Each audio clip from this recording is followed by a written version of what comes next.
บัดนี้เป็นครั้งที่85ตรงกับวันที่2กุมภาพันธ์พศ2569ข้าพเจ้าเนื้อทพงศ์พิรมเมืองรหัส202ขอเปล่งวาจาสาธยายพุทธมนต์ถวายเป็นพุทธบูชาธรรมบูชาสังฆบูชาและเป็นอาจารยบูชาแด่องค์พระขวงปฏิเถรเจ้า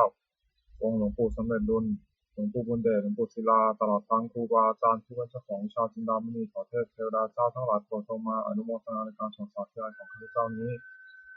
ขออนุภาพคุณพระรัตนตรัยครูบาอาจารย์และเทพเทวดาทั้งหลายโปรดทรงบันดาลให้จิตของข้าพเจ้าเป็นสมาธิควรแก่การสอนสาธยายมนต์ต่อไป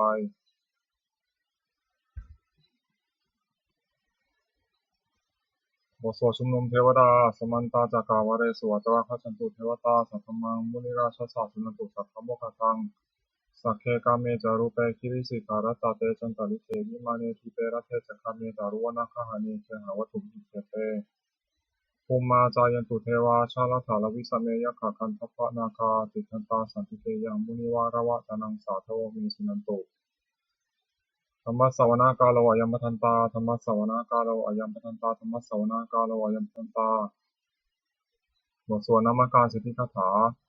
นะโมตัสสะภะคะวะโตอะระหะโตสัมมาสัมพุทธัสสะนะโมตัสสะภะคะวะโตอะระหะโตสัมมาสัมพุทธัสสะนะโมตัสสะภะคะวะโตอะระหะโตสัมมาสัมพุทธัสสะบทสวดสัจจะกิริยาคาถานาทิเมสารนังอัญญังพุทโธเมสารนังวรังเอเตนะสัจจาวเชนะโสทิเมหุตุสัพพทานาทิเมสารนังอัญญังธัมโมเมสารนังวรังเอเตนะสัจจาวเชนะโสทิเมหุตุสัพพทานาทิเมสารนังอัญญังสังโฆเมสารนังวรังเอเตนะสัจจาวเชนะโสทิเมหุตุสัพพทาบทสวดมหาการุณิโกนาโถติอาทิกาคาถามหาการุณิโกนาโถอัฏฐายาสัพพปานินังปุเรตวาปารามิสัพพะปะโตสัมโพธิมุตตมังเอเตนะสัจจาวเชนะมโหตุสัพพิปัทวามหาการุณิโกนาโถหิตายาสัพพปานินังปุเรตวาปารามิสัพพะปะโตสัมโพธิมุตตมังเอเตนะสัจจาวเชนะมโหตุสัพพิปัทวามหาการุณิโกนาโถสุขายาสัพพปานินังปุเรตวาปารามิสัพพะปะโตสัมโพธิมุตตมังเอเตนะสัจจาวเชนะมโหตุสัพพิปัทวาบทสวดมหาสมัยสูตรเอวัมเมสุตังเอกังสัมมยังภควาสักเกสุวิหารติกัปปิลวัตถุสมิงมหาวเนมหาตาภิกขุสังฆนาสัตถิงปัสสัมมะเตหิภิกขุสัตเตหิสัพเพเทวะอรหันเตหิทัสสะหิจาโลกัสสตุหิเทวตาเยบุเยนะสมิติตาหติภควันตังทัสสะนยะภิกขุสังฆัจจะอัตถโขจตุนังสุทธาวาสกายิกานังเทวานังเอตัทโหเสยังโกภควาสักเกสุวิหารติกัปปิลวัตถุสมิงมหาวเนมหาตาภิกขุสังฆนาสัตถิงปัสสัมมะเตหิภิกขุสัตเตหิสัพเพเทวะอรหันเตหิทัสสะหิจาโลกัสสตุหิเทวตาเยบุเยนะสมิติตาหติภควันตังทัสสะนยะภิกขุสังฆัจจะยานุนามะยัมปิเยนะภควาเตนุปัสสังกามายามะอุปัสสังกามิตวาภควโตสันติเตปะเตถะทัพพะสยมาติอัตถโขตาเทวตาสยทัพพินามะพะละวาปุริโสสัมมันตังวาผังภาษารยะภาษาตังวาภหังสัมมิชยะเอวะเมวะสุภาวะเสสุเทเวสุวัตตาระหิตาภควโตบุตตะปุระโตปาตุระหังสุอัตถโขตาเทวตาภควันตังอภิวาเทตวาเอกัมมันตังอัตถังสุเอกัมมันตังทิตาโขเอกาเทวตาภควโตสันติเกยิมังกทังอภัสสิมหาสัมโยบาวานัสสิเทวกายาสมาคตาอาคาตัมหะอิมังธรรมะสมยังคติตาเยวะปราชิตาสังคติอัตถโขอปราเทวตาภควโตสันติเกยิมังกทังอภัสสิตตาภิกขโวสมาทังสุติตังอัตโนสุกามกังสุสารถิวานิตานิฆาเทตวาอินทรียานิลักขติปันติตาติอัตถโขอปราเทวตาภควโตสันติเกยิมังกทังอัปปาสิเชตวะกีลังเชตวะปริคังอิตากีลังโอหัตมะเมชาเตสรันติสุทาวิมลาจักขุมทังสุขิตาสุสุนคติอัตถโขอปราเทวตาภควโตสันติเกยิมังทังอัปปาสิเยติพุทธังสรณังคตาเสนเตธรรมิสังเกยปายภูมิมหายามนุสังเหังเทวกายังปริปุเรสันติติอัตถโขภควาภิกขุวันเตสิเยปุยนาภิกขเวทัสสะสุโลกัสสตุสุเทวตาสมิติตาหงติตถาคตังทัสสนยภิกขุสังฆัจจะเยปิเตภิกขเวเหสุหติธรรมทานังอรหันโตสัมมาสัมพุทธาเตสัมปิภควันตานังเอตปารมาเยวะเทวตาสมิติติตาเหสงสัยทัพพิมหังเอตาระหิเยปิเตภิกขเวทุสังเกนะคตมัทนาอรหันโตสัมมาสัมพุทธาเตสัมปิภควันตานังเอตปารมาเยวะเทวตาสมิติติตาภวิสันติสัยทัพพิมหังเอตาระหิสัมมิภิกขเวเทวกายังนามานิจิตายิสามิภิกขเวเทวกายนังนามานิเตสิสามิภิกขเวเทวกายนังนามานิตังสุนาถะสาธุกัมมนาสิกโรถาภาสิสามิติเตวะมะเตวิโสเตวิขูภควโตปัจจสสุภวายกัตถวจจะ สิโลกามนุกัสสามิยถาภูมาตัสสิตาเยสิตาคิริทัพพลังปหิตตาสมาหิตาปุตุสิหาวาสาลีนาโลมหังสาธิสัมพุโนโอทัตมะสาสุทาวิโตสนามนาวิลาพิญโยปัจจสเตยตวาวเนธรรมจัมเทตตวามติสัทธาสาวเกตัสเนรเตเทวคายาภิตตาเตวิชนะโตเตจาตปะมะกรุงสุตวาพระศาสสนังเปสัมภะปุระหุยนามนุสานังสนังอเปเกสตามัตถุสังสังอัฏฐสตริงสตังเกสังสานามนุสานัมทัสโสงอเปเกนะธรรมทัสสมิสาสภพิตาหงจันจัสัพพังอภิญญายะวะวะคิตวานะจักขุมาตตวามติสัทธาสาวเกสาสเนรเตเทวคายาภิตตาเตวิชนะธรรมโตเยวหิตาจิสังเกหินติทัสโสสัตตสหัสสาวะยะขับมาคบิลาวะทวายจิมโตชิติมิโตวนาโตยสุนโมธรรมนาทิกรรมโกนัสมิลิมนังชาสหัสสาหิมาวะตายขานานาโตนิโนจิมโตชิติมิโตวนาโตยสุนโมธรรมนาทิกรรมโกนัสมิลิมนังสาดาคิราติสหัสสายขานานาโตนิโนจิมโตชิติมิโตวนาโตยสุนโมธรรมนาทิกรรมโกนัสมิลิมนังอิเจเตโสรัสสหัสสายขานานาโตนิโนจิมโตชิติมิโตวนาโตยสุนโมธรรมนาทิกรรมโกนัสมิลิมนังเนสามิตาปัญจสัตตายขานานาโตนิโนจิมโตชิติมิโตวนาโตยสุนโมธรรมนาทิกรรมโกนัสมิลิมนัง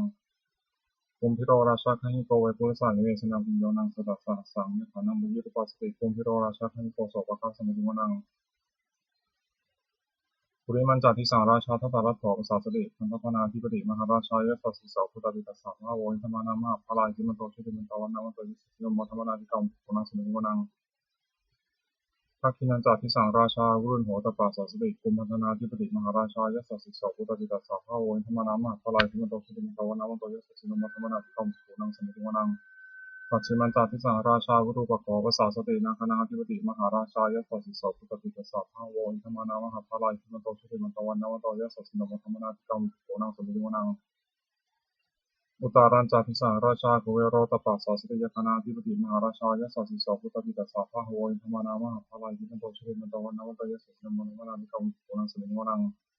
ปุริมาทิสังทัตตารัตโถทักขิเนนะวุนหะโกปัจฉินาวุรุปโขคุเอโรตังทิสังทัตตาโลเตมหาราชาสมันตาจตุโรทิสาทัตตะมนาอังโสเนกัปปิลาวะเทเตสามัญญาวิโนทัสสะอาควรจานิกาสุขามายากุเตนทุเวเตนทุอิภูจากวิภูโตสหจันทโนกามาเสโตจากคิมิคันทุลิคันทุจากปนาโตโอปามิโยจากเทวสุโตธรรมาคาริติตัสสโนจันทโพนโรราชาชโนตโพนาคูปัญจสิกโขเทวตินทโรสุริยวัชสาเอเตจันเยตราชโนคันธภาษาราชินิมธรรมนาวิกรรมโกนัสเสวินังอัฏฐาคุณัสสานาคาเวสาราสหปัจจกกัมพลสัตระสุเวทาสหายริยามุนาคตาระตาตระคินทายสสิโนเอราวันโนมหานาโคสุทัสสิมนังเยนาคาราเชสหสาหรันติทิพติชาปฏิวิสุทธิจักขุวิหายสัตเตวนามัสสตตาติตาสุปนาอิติเตสานามังอภรินตถานาคาชานามาสิสุปนโตเขวมกาสิโกสังหิวตันหิปาวหายันตานาคาสุปนาสารนามกาสิตังชิตาวชิระหัตเถนะสมุทาสุรสิตาทัตตารวสาวเสตอิทิมันโตยะสัสสิโนกาลคันธามหัมสมาสุรพนะเวทสาวิปัสสติสุติปิจาปหาราโทนมุทิสหสัพพิจักขุตานังสเตโรตนามกาสนัยตัวปิเสนังกาหุธรรมิปาขมงสวิยธนิพนเตติวังเสติวนังนาโปจเทวาปฐวิจาเตชวายโยตถาขโมรุณาวรุณาเทวาโสโมตยิสสะสหเมตตากรุณาคายิกาคุเทวายสัสสิโนทัสเสติทัสสะทากายสัพเพนะตวนิหิมันโตชุติมันตวันนวัตยสัสสิโนมัทธวนาติกรรมโกนัสเสติวนังเวนทูจะเทวาสหลีจะอาสมาจะทุเยมาจันทสุมิสัตถิวาจันทมังคุบุรคิตาสุเรสุมิสัตถิวาสุเรมังคุบุรคิตานะคาตามิตุรักขิเทวาคุมุทาวะหัตถาวสุนังวาสวะสโตโตปะกาปุรินโตทัสเสเตทัสสะทากายสัพเพนะตวนิโนอิทิมันโตสุติมันตวันนวัตยสัสสิโนมัทธวนาติกรรมโกนังสมิติวนังนาถาคูสังภูเทวาชาลมัคคิสิขาริวะอริตกาตโรสัจจะอุมาปุพพานิพาสิโนวรุณาสหธรรมจาจิตาจานิสกาสุรยะอุจราโควะโควสาวนิสิโนทัสเสเตทัสสะทากายสัพเพนะตวนิโนอิทิมันโตสุติมันตวันนวัตยสัสสิโนมัทธวนาติกรรมโกนังสมิติวนังสมานามหาสมานามนุสามานุสุตมาจิตาปุถุสิกาคูวคูมโนปุถุสิกาถาคูหายเทวายจาวิจาวะสิโนปารักขามหาปารักขาภูเทวายสัสสิโนทัสเสเตทัสสะทากายสัพเพนะตวนิโนอิทิมันโตสุติมันตวันนวัตยสัสสิโนมัทธวนาติกรรมโกนังสมิติวนังสุกาการุมหาอรุณาคูเวทัสสะสหโอทาตะเกยหาปะโมขะภูเทวาวิจักขณาสัทธามตาหารักษามิสกาจายสัสสิโนทะเลยังนาคาภูโนโยติสาธิโอสติทัสเสเตทัสสะทากายสัพเพนะตวนิโนอิทิมันโตสุติมันตวันนวัตยสัสสิโนมัทธวนาติกรรมโกนังสมิติวนังเตมิยาตุสิตายามากัตกาจายสัสสิโนสัมเทกาลามาเสถาโชตินามาจาสวานิมานราทิโนอาคูถาภูปรานิมิตาทัสเสเตทัสสะทากายสัพเพนะตวนิโนอิทิมันโตสุติมันตวันนวัตยสัสสิโนมัทธวนาติกรรมโกนังสมิติวนัง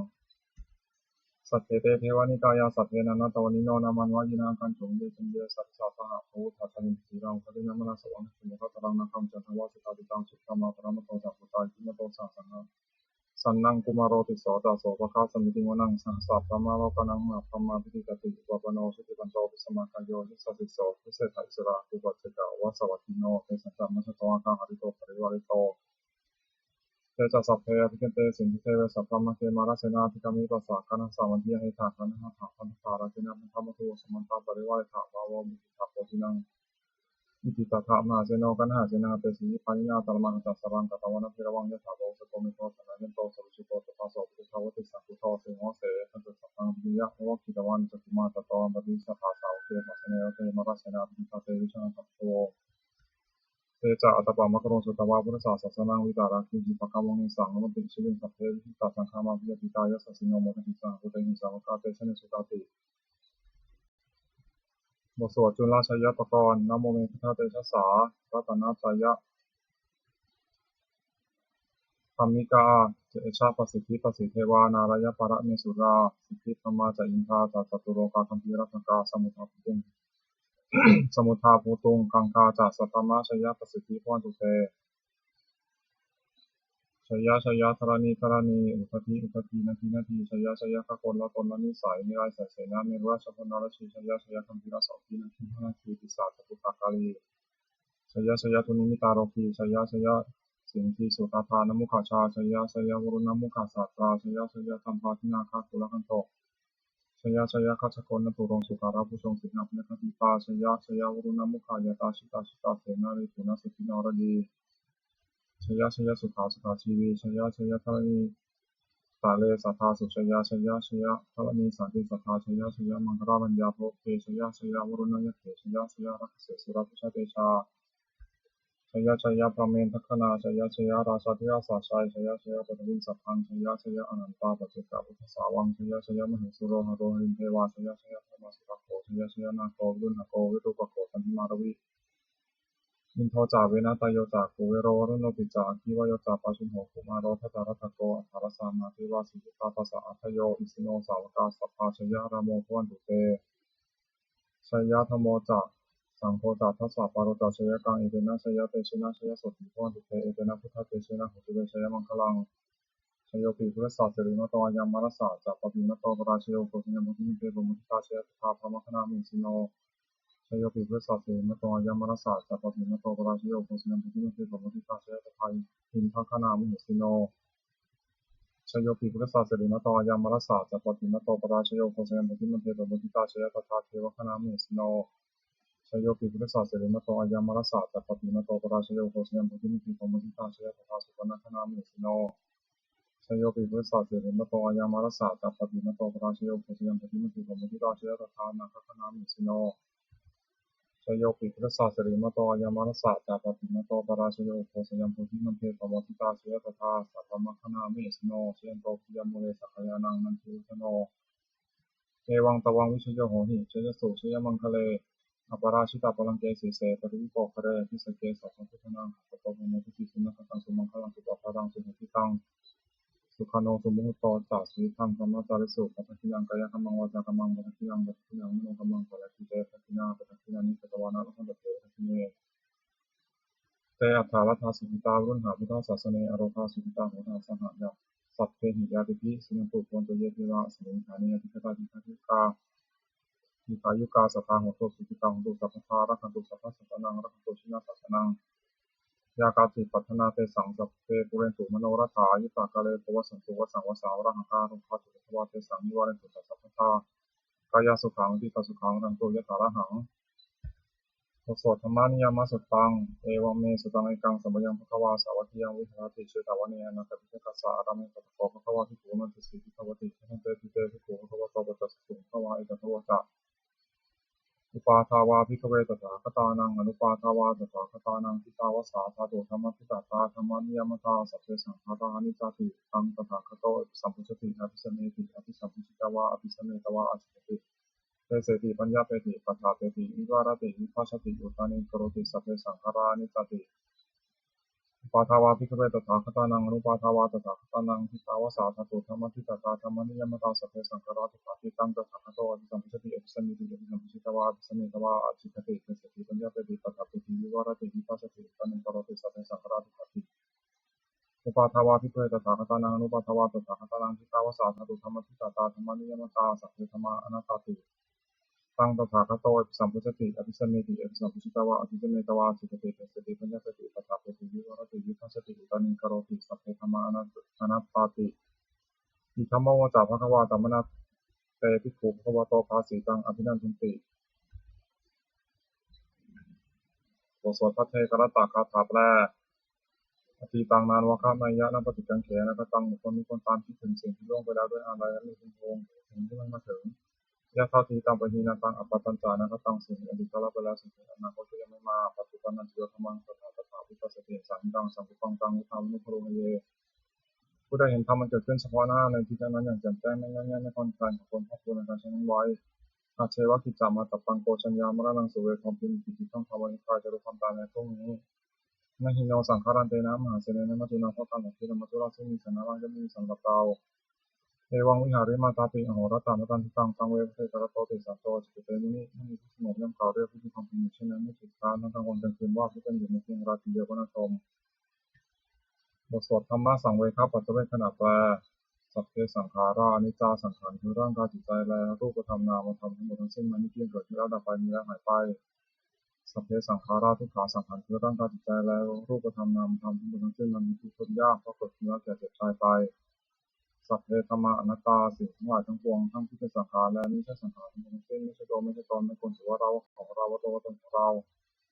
ท่วงชีวิตตั้งชีวิตเป็นของไม่ยั่งยืนท่วงมรณะความตายเป็นของยั่งยืนอวสังมยามริตพังเราจะเป็นตายเป็นแท้มรณะปริโยสามังเมชีวิตตังชีวิตของเรามีความตายเป็นที่สุดรอบชีวิตตังเมยนิยตังชีวิตของเราเป็นของไม่เที่ยงมรณะเมนิยตังความตายของเราเป็นของเที่ยงวัฏฏะโคนิจสังเวชอยังกายโยอจิรังร่างกายนี้ไม่ได้ตั้งอยู่นานอเปตวิญญาโนคันตัสสะวิญญาณสุดโทนของพิเศษและอภิเศษสติจากนอนทับปัตตวินซึ่งแผ่นดินกริงครังอีวาปฏิตังวาทัมาและทั้งปืนนี่รับทางหาประโยชน์นี้ได้นิจาวัฏสังขาราสังขารทั้งหลายมีที่หนอเพราะว่ายาธมิโนมีความเกิดขึ้นแล้วมีความเสื่อมไปเป็นธรรมดาอุปจิตวานิรุทันติมันเกิดขึ้นแล้วย่อมดับไปแต่สังวิปัสสโมสุขโขความเข้าไปสงบระงับสังขารทั้งหลายเป็นสิ่งยิ่งสัพเพสัตตามรณะจิตะสัตว์ทั้งหลายทั้งปวงกำลังตายอยู่มรณะสูตรจำนิสเลที่ตายแล้วและกำลังจะตายแต่เทวหามริสานี้เราก็จะตายอย่างนั้นเหมือนกันนัตถิเมเอทัง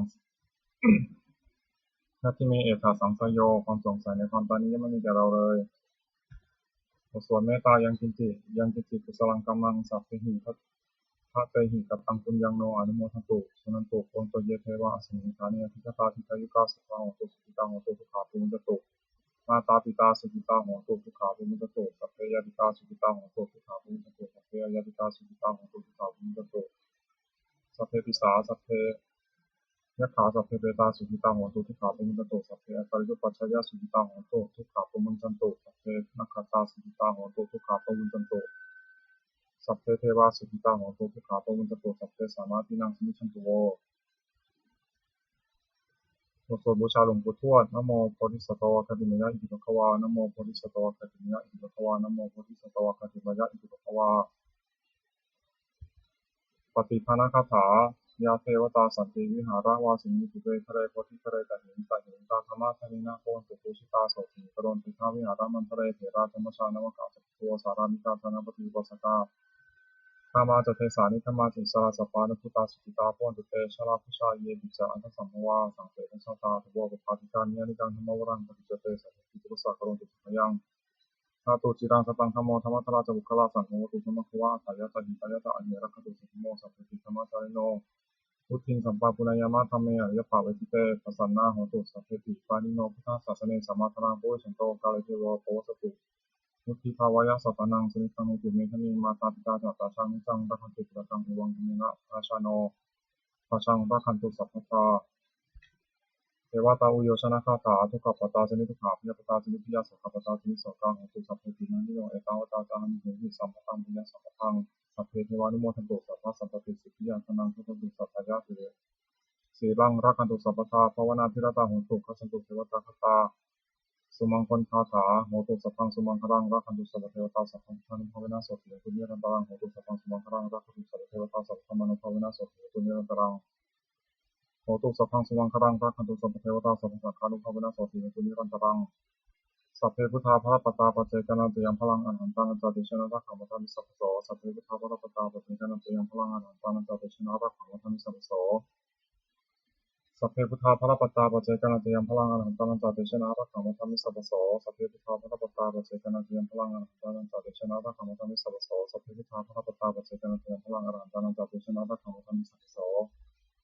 สัพเพพุทธาภรปัตตาปัจเจกนันตยังพลังอรหันตังจัตติชนะรักขังมัทมิสัพพโสสัพเพพุทธาภรปัตตาปัจเจกนันตยังพลังอรหันตังจัตติชนะรักขังมัทมิสัพพโส